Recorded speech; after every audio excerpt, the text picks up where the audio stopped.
Yeah, I'm weighing this in. I'm done with this. That's it, it's going. I've had enough.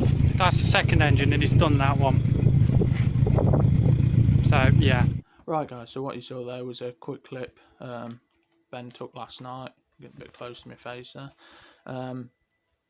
He took the SLK out. Still trying to sort this off-gear issue.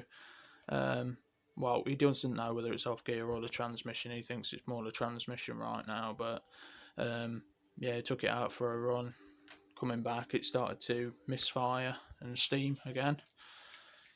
He made that video, shut the car off, got back in it, drove home and drove back fine. No misfire, no steam. I'm suspecting that the head bolts aren't up to the job. So yeah, stay tuned guys. For any of you interested in this project that haven't already subscribed, please subscribe and you'll get updates of what's broken this time. See you in the next one guys.